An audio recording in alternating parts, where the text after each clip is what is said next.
Good morning student. आज हम क्षितिज का पाठ 4 सांवले सपनों की याद पाठ का सार समझेंगे, जिसके लेखक हैं जाबिर हुसैन। प्रस्तुत पाठ में जाबिर हुसैन ने प्रसिद्ध पक्षी वैज्ञानिक सालिम अली का स्मरण करते हुए उनके व्यक्तित्व का परिचय दिया है। लेखक ने बताया, वो ठीक एक तरह सैलानी की तरह अपने कंधों पर बोझ उठाए पलायन कर गए, परंतु यह उनका आखिरी पलायन था, यानी वो मृत्यु को प्राप्त हुए। अर्थात सालिम अली को याद करते हुए लेखक जाबिर हुसैन जी कहते हैं कि आज जाबिर हुसैन हमारे बीच नहीं रहे हैं, उनकी मृत्यु हो गई है और उनकी अंतिम यात्रा निकल रही है। सालिम अली प्रकृति में ठीक उस पक्षी की तरह विलीन हो गए जो आखिरी गीत गाने के बाद मौत की गोद में जा बसा हो। लेखक कहता है कि सालिम अली ठीक उस पक्षी की तरह हैं जिसने अपना अंतिम गीत गाया हो और फिर इस दुनिया से चला गया हो। सालिम अली भी आज अपना अंतिम गीत गाकर इस दुनिया से चले गए हैं।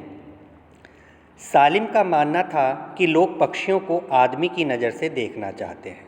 सालिम अली प्रकृति प्रेमी थे, प्रकृति से बहुत प्रेम करते थे और वो कहते थे कि लोग जो होते हैं वो पक्षियों को आदमी की नज़र से देखते हैं, जबकि हमें पक्षियों को पक्षियों की नज़र से देखना चाहिए, क्योंकि हम जब पक्षियों को पक्षियों की नज़र से ही देखेंगे तभी हम उनके मन के भावों को समझ पाएंगे। यदि हम उन्हें मनुष्य के दृष्टि से देखेंगे तो फिर हम उन्हें नहीं समझ पाएंगे। लेखक ने वृंदावन का जिक्र करते हुए कहा है कि भले ही कृष्ण के बचपन की शरारतों को किसी ने नहीं देखा, कब उन्होंने घने पेड़ की छाँव में विश्राम किया और कब उन्होंने बांसुरी बजाई, यह कोई नहीं जानता। पर आज भी अगर कोई वृंदावन जाकर नदी के सांवले पानी को देखे तो वह कृष्ण की याद दिलाता है। आज भी वृंदावन कृष्ण की बांसुरी के जादू से खाली नहीं हुआ। अर्थात लेखक कहना चाहता है कि किसी ने भी, आज के मनुष्यों ने किसी ने भी भगवान श्री कृष्ण को नहीं देखा कि वह वृंदावन में किस तरीके से अटखेलियाँ करते थे, किस तरीके से खेलते थे। लेकिन उसके बावजूद भी जब हम लोग वृंदावन जाते हैं, वहाँ घूमते हैं, तो हमें कृष्ण के बचपन की लीलाएं जगह जगह देखने को मिलती हैं और कृष्ण की याद आती है। नदी के सांवले पानी को देख कर के भी कृष्ण की याद चली आती है। ठीक उसी प्रकार सालिम अली को भी जिन लोगों ने नहीं देखा है, वह लोग भी जब पक्षियों को देखेंगे तो सालिम अली को ज़रूर याद करेंगे। उसी तरह सालिम अली को भी पक्षी प्रेमी के रूप में हरदम याद किया जाएगा। पूर्व समय की याद करते हुए लेखक ने बताया है कि वे उम्र की 100वें पड़ाव के करीब थे। तो उसने बताया, लेखक ने, कि जो सालिम अली थे उनकी उम्र 90 साल से ऊपर की हो गई थी। यात्राओं की थकान ने उन्हें कमज़ोर कर दिया था और वह काफ़ी अपने अंतिम समय में कमज़ोर हो गए थे, क्योंकि वह पक्षियों की तलाश में जंगलों में घूमा करते थे। उनके संरक्षण के लिए, उनकी आबादी को बढ़ाने के लिए दिन रात कार्य करते थे और वह अपने अंतिम समय तक भी ये कार्य करते रहे।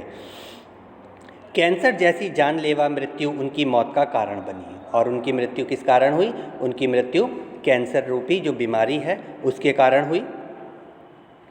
परंतु एक बात स्पष्ट थी कि वे सब मिलकर उनकी आँखों से वह रोशनी छीनने में सफल नहीं हो पाए जो पक्षियों की तलाश और उनके हिफाजत के प्रति समर्पित थी। वो कहते हैं उसके बावजूद भी, इतना बीमार होने के बावजूद भी सालिम अली अपनी दूरबीन उठाए जंगलों में पक्षियों को ढूंढते फिरते थे, पक्षियों के संरक्षण के लिए कार्य करते रहते थे। अपने जीवन के एकांत क्षणों में भी वह दूरबीन के साथ पक्षियों को निहारते ही देखे गए। वो कहते हैं कि चाहे वह अकेले भी क्यों ना हो, जब भी वे अकेले भी होते थे तब भी वे अपनी दूरबीन से पक्षियों को देखते रहते थे। वे उन लोगों में से थे जो प्रकृति के प्रभाव में ना जाकर प्रकृति को अपने प्रभाव में लाता है। तो लेखक ने सालिम अली के विषय में क्या बताया है कि सालिम अली ऐसे व्यक्तित्व के व्यक्ति थे कि वह प्रकृति को अपने अंदर समेट लेते थे, बल्कि वह प्रकृति को समर्पित नहीं होते थे। कहने का मतलब कि वह प्रकृति के प्रभाव में ना आकर के प्रकृति को अपने प्रभाव में ले लेते थे, अर्थात वह प्रकृति के संरक्षण के लिए कार्य करते थे। उन्होंने अपना जीवन साथी अपने स्कूल सहपाठी तहमीना को चुना, जिन्होंने हर लम्हे में उनका सहयोग दिया। सालिम अली की पत्नी का क्या नाम था?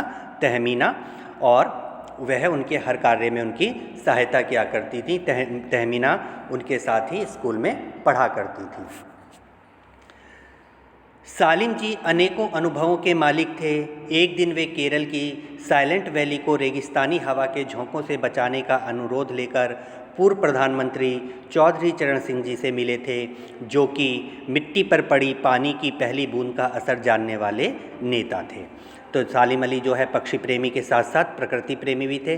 वह पर्यावरण को बचाना चाहते थे और इसी सिलसिले में केरल की जो साइलेंट वैली थी उसको रेगिस्तानी हवाओं के झोंकों से बचाने का अनुरोध लेकर वह पूर्व प्रधानमंत्री चौधरी चरण सिंह जी के पास गए और उनसे मिले, और उन्होंने बताया कि साइलेंट वैली जो है वह रेगिस्तान की गर्म हवाओं के कारण नष्ट होती जा रही है, और यदि हमारी ये साइलेंट वैली समाप्त हो गई, नष्ट हो गई, तो हमारा पर्यावरण समाप्त हो जाएगा, नष्ट हो जाएगा, पशु पक्षी मर जाएंगे, पेड़ पौधे सूख जाएंगे और पृथ्वी का संतुलन बिगड़ जाएगा, धीरे धीरे जीवन समाप्त हो जाएगा।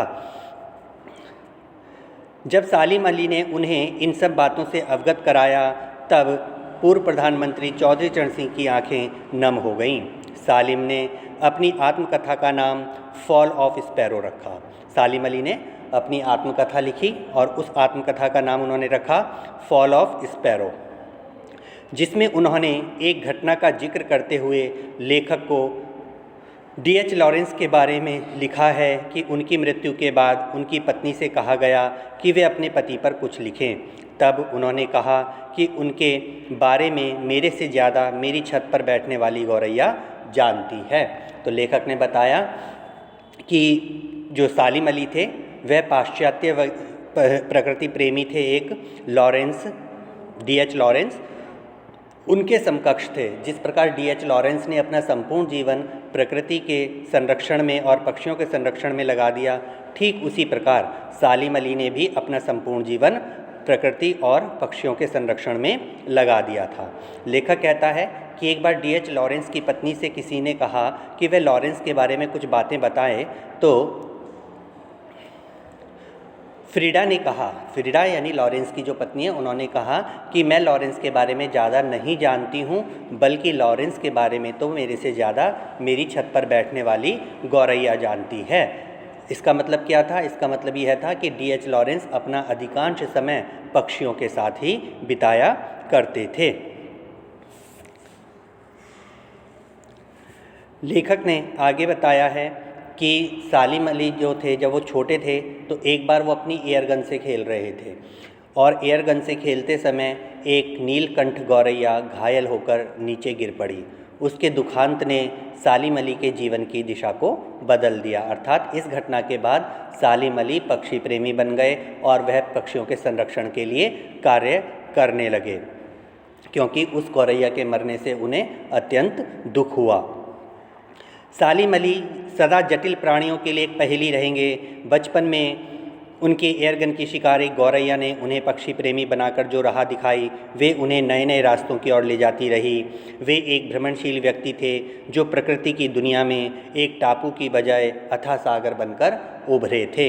इस पंक्ति का मतलब क्या है? इस पंक्ति का मतलब है कि जो सालिम अली थे वो एक टापू की तरह नहीं थे। टापू को हम देख सकते हैं, उसकी लंबाई चौड़ाई क्षेत्रफल नापा जा सकता है, लेकिन हम सागर की गहराइयों को नहीं नाप सकते हैं। सागर की गहराई अनंत है। इसी प्रकार सालिम अली के मन में पक्षियों के प्रति जो प्रेम था, प्रकृति के प्रति जो प्रेम था, वह भी बहुत गहरा था, जिसकी थाह पाना असंभव है। ये था हमारा पाठ सांवले सपनों की याद। अगला पाठ अगली वीडियो में।